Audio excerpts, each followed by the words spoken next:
What's up, everybody? Welcome back to another episode of the Bourbon Report. I'm Jordan. And I'm Brian. And today, before we get to the video, Brian, we of course are tasting Old Forester 1924. You can see that in the bottle, but we do want to invite you to the Seymour Main Street Bourbon Pour. It's a tasting event that Brian and I organize and lead. That is going on April 5th at the Knights of Columbus in downtown Seymour. The link for tickets is in the description of the video. Hopefully you'll join us. We have a silent auction with George T. Stagg and a full Blanton set, and Stuff and Whiskey from YouTube is going to be joining us. But Brian, let's share with everybody how you came across this bottle. Okay, well, this is the Old Forester 1924.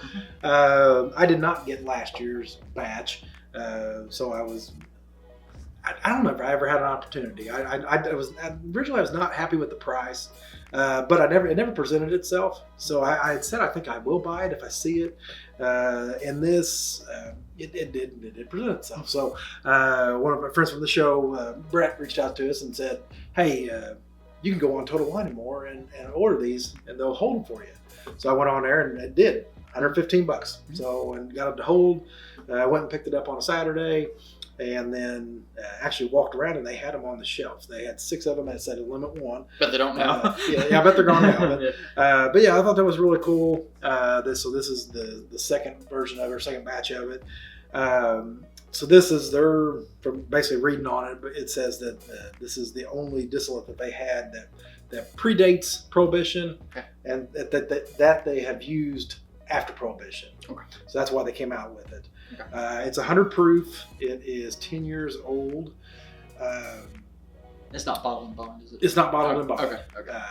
But you can tell it's like nice and dark and rich, and it's got a lot of. I can smell it too, the glass here. Yeah. And this is actually a different mash bill. Is that right? Yeah. It's 79% corn, 11% rye, 10% malted barley. Okay.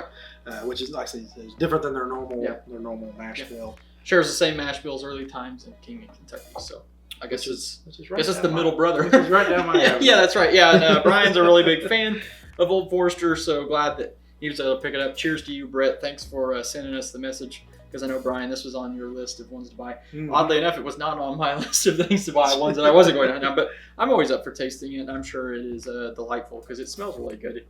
Yeah, it's got some good legs on it. Mm-hmm. Viscous. It's got honestly, it smells like has a wine smell to me. Yeah. Okay. I can get with that. Real dark, dark fruit, like not really grape, but it's just it's winey. He borders it. Yeah, so it's something in that family. Like a port wine. Like a thick, darker, sweeter, grape-ish kind. But not grape. I don't know. I know what you're saying. I know where you're going. It's a grape. Yeah, it does have that kind of a port type smell to it, but not as tart. Yeah. A little bit of a molasses type of. Yeah, there's some richer notes in there. A little toffee. Yeah, a little brown sugar. It's got a lot. I mean, there's a lot going on with it. And the oak really plays in really well. I mean, it's a 10-year product. It is there, and it's not overbearing, and it really kind of. I think the nose is really balanced with the sweetness on the oak and little. Not a whole lot of spice, but a good fair enough. So the first time I had it, I thought I was picking up like plum. Mm-hmm. And I think it's still in that same family. Yeah. But I think it's a little darker than a plum. It's got a great nose. Yeah, really good nose, and you can actually get a little barrel char on that too. I just got a whiff of that right at the end, but you know what? It smells good. We know that, but let's see how it tastes. Let's go over a sip here. So you get a punch of vanilla, or butterscotchy type feel in the front of the mouth, a little chalky. Yeah.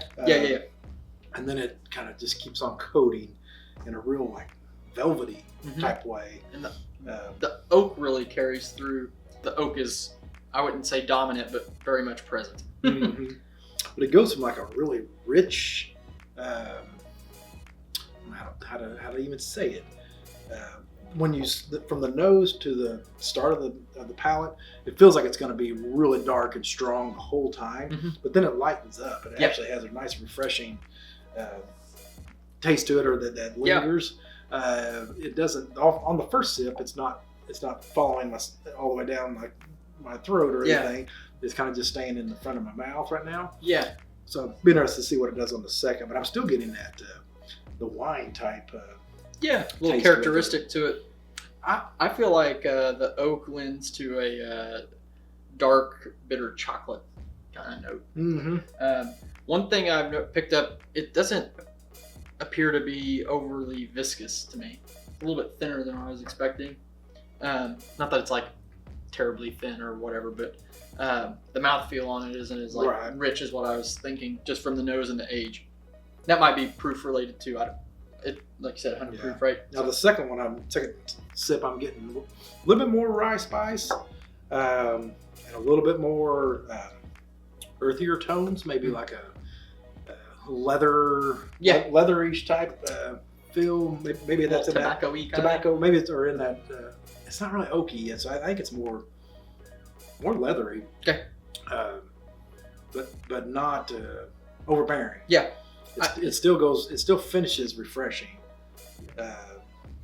and stays. Everything stays in the front of the palate. Anything that burns and the taste is in the front. Anything that kind of lingers is in the back. Yeah. So, overall, I think it's a pretty good sip. It reminds me, and this is what I thought of the batch one. I tasted it, and I didn't have a bottle, but it reminds me, for some reason, even they're the same company, I guess, but of Woodford Reserve, particularly like the double oak. Mm-hmm. It's got that same like barrel char note to it. It's in that realm, and maybe same company, but I think Woodford's higher rye than that. But yeah, and now I'm getting a nice little burn on my lips. Yeah, it's kind of lingering and just a little tingle. Where I'm kind of hung up on this would be after you think about it. When you sit back and think about it, it's one of these. I think this is one that where Kurt with SLB always says, "Oh, I could sit back and sip on this one for an hour and just dissect it." And I think you can dissect this one and get so much more out of it. Yeah. You didn't like the one I'm going to compare it to, but because this is much better than James E. Pepper's. Oh yeah. But it's in that category. Unique enough to explore and it's take a little time for this price range, and most things you get is high proof, but you're gonna pay over $100. You're gonna get 100. You're getting a barrel proof, but this is not barrel proof. But you get so many more tasting elements out of it, so it's complex enough that I think it justifies the money. Okay. Even though I don't like paying that much, but I think it's justified. Sure. Do you think that it would benefit from higher proof than what it's at? I think everything is always better around 107, 110, but I'm not going to knock them for doing this because I think it's unique to the market. I will say this is probably one of the better Old Foresters that I've had, and I wouldn't mind. I wouldn't be upset if I paid that for this. I think it's good. I think it's worth picking up. Maybe I'm wrong on my early predictions of bottles that I wasn't going to go for. Right. Now when I go back to the nose, I'm getting a little bit more of a berry, some type of berry out of it. So it's like I said, it just opens up and different things come through at different times. And I've had this is my third. I had tiny pours, but this is my third pour of it, I think. Yeah. And it just gets better. Each time. It's like I said, is it knock your socks off? No. Is it when you sip it, are you going to go, oh, this is the best bourbon I've ever had in my life? Yeah. Not right off the bat. Yeah. But is it one you might think about and think, man, that is better than what I thought? Yeah. Or that would compete with that. Right. So I think the element's there. Yeah. That this is solid. I'd still like to see it around $90, but maybe even $70. I think like 75. I think the price is what holds me back on it. Is I think that's what it is. But another thought on proof, I'm actually glad that it is 100 proof because, we have this conversation a little bit, and I'm a little bit more this way, I guess, but I like seeing really good whiskeys at a lower proof that aren't such high proof, and I enjoy high proof as much as the next guy, I guess, but sometimes you just want something that's not gonna just I think with the age it's not muted either. Yes. So it doesn't feel like it's proof down. It just feels like it's about right. It feels like you're getting everything you should. Maybe that's what they thought. Maybe that's what they maybe they probably tasted a barrel proof and thought, let's add water and maybe it tastes better. Yeah, maybe they said, oh well, that's King Kentucky then. That's right. Yeah. We don't want to compete with King Kentucky. Yeah. All right. Well, I really appreciate you for bringing this by. I think that this bottle, I would say, is worth picking up if you can snag it for MSRP. I think that's definitely a pickup. Don't overpay for it. But I think that's probably the case with everything. Well, we do hope that you will join us for the Seymour Main Street Bourbon Pour on April 5th. Once again, the link for the tickets is in the description of this video. I think we do need to make it clear we do not make any money off of that event. It's a fundraiser for Main Street. Yeah, that's a nonprofit organization that Brian and I care a lot about. But we're going to end this episode the same way that we always do, and that is when you're with your family and your friends, always share your whiskey.